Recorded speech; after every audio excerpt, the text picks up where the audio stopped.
Viva Voz, com Vera Magalhães.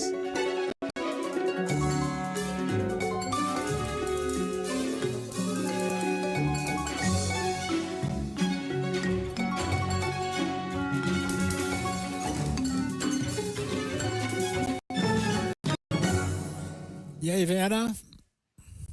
Oi, Sardenberg, boa tarde para você, para Cássia e para os ouvintes. Boa tarde, Vera. Vera conosco, como quase sempre, nas telas e no áudio.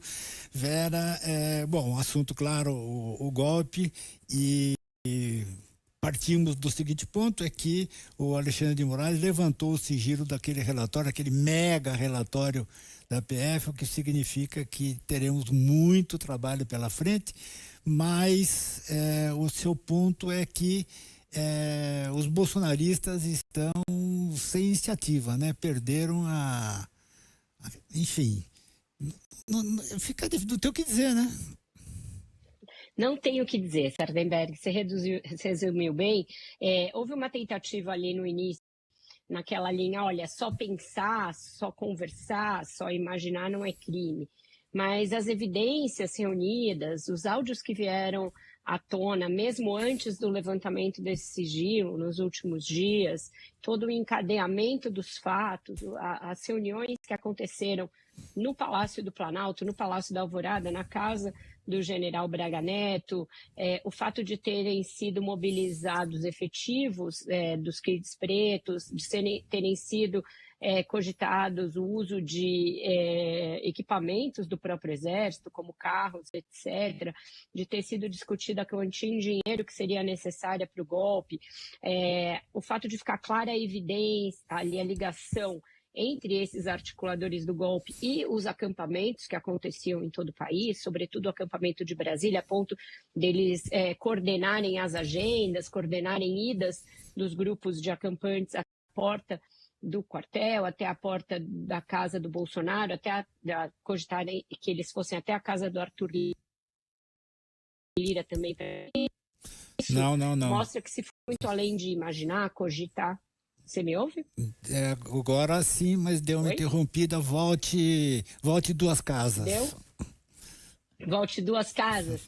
Eu estava dizendo, toda a sequência de fatos, de articulações e de planejamentos que foi feita ao longo dos meses que separam a eleição, portanto, ali fim de outubro, e a diplomação do Lula, os dias posteriores à diplomação do Lula. Então, foram quase 2 meses de intensa movimentação e ações, iniciativas no sentido das várias possibilidades de golpe, incluindo estado de sítio, decretação de garantia da lei e da ordem, estado de emergência, qualquer coisa parecia servir a esses núcleos, e são 6 núcleos de golpistas que estão descritos no relatório da Polícia Federal. Então, tudo isso é um acervo probatório muito grande que está deixando os bolsonaristas, de fato, sem ter o que dizer. Eles saíram dessa fase de que só pensar não é crime, chegaram a evocar a facada do Bolsonaro para dizer, olha, quando teve realmente um atentado, ninguém falou nada, e não é verdade.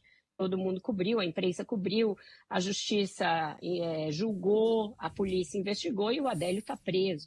Uhum. Então, eles tentaram várias saídas narrativas para diminuir a gravidade do que se tem, mas não conseguiram. E agora eles estão numa espécie de silêncio, medindo quais são os próximos passos e o que vem por aí. Então, é um momento raro em que os bolsonaristas não têm o ímpeto da narrativa nas redes sociais. Eles sempre são muito bons nisso. Eles vinham no momento ali de dobrar as apostas todas, depois da eleição de outubro, depois da eleição do Donald Trump, eles estavam muito empoderados, no sentido de, olha, agora a direita vai voltar, temos um momento ótimo para a direita, e toda essa investigação jogou uma grande água nessa fervura, e eles estão sem saber o que dizer. E o governo?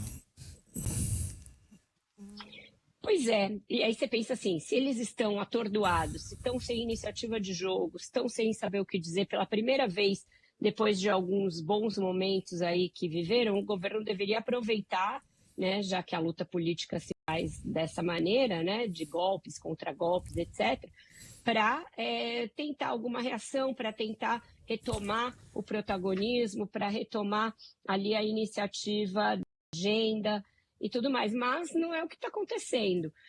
O governo ficou olhando para isso, deixando que a Polícia Federal e a Justiça resolvessem o que está correto, mas poderia ter aproveitado para se rearticular no Congresso de uma maneira eficaz e para, principalmente, lançar de uma vez o pacote de corte de gastos, um pacote que seja crível, que seja compatível com o arcabouço fiscal, que responda a algumas das demandas pela necessidade de o governo mostrar que tem uma preocupação com as contas públicas e com a contenção do endividamento público, mas não fez isso até agora. Então, está deixando passar esse momento em que a oposição está no corner, em que a oposição está preocupada com os seus próprios problemas e não vai conseguir fazer um carnaval em cima disso, para esticar uma agenda que, para ele, governo, é ruim, que é essa que ele não gosta. Já vimos que o Lula não gosta e os ministros não gostam de falar em corte de gastos, prolongando esse sacrifício, essa novela, até o ponto de que quando anunciarem finalmente o pacote, pode ser hoje, pode ser amanhã, a gente já não arrisca mais nenhuma data, talvez a montanha tenha parido um rato, talvez seja insuficiente, talvez seja considerado fraco, pouco, e aí as baterias vão se voltar de novo contra ele, governo. Então está perdendo um momento em que no terreno político ele tinha a possibilidade de fazer isso com menos estrago e retomar o ímpeto da agenda política e da agenda congressual, sabe, Beto? Exato. Falta de urgência e falta de timing, né? E com isso, a hora que sair, os economistas, de um modo geral, estão bastante céticos, né, em relação ao pacote de corte de gastos. Eu te ouvi de manhã, tem exatamente isso, você fez uma excelente análise desse ponto de vista econômico e como as medidas podem ser consideradas pífias, porque demoraram demais e porque são feitas com má vontade.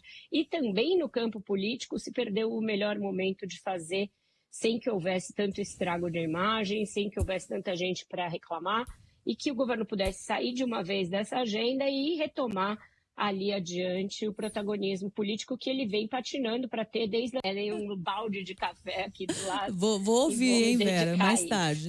Mas não dá de jeito nenhum. Você tem que ir pulando. Não dá de jeito nenhum. Já vai ter que fazer núcleos de leitura que vou mobilizar meus filhos, a gente mobiliza os produtores, os repórteres da rádio, cada um lê umas páginas. Cada um lê um pedacinho.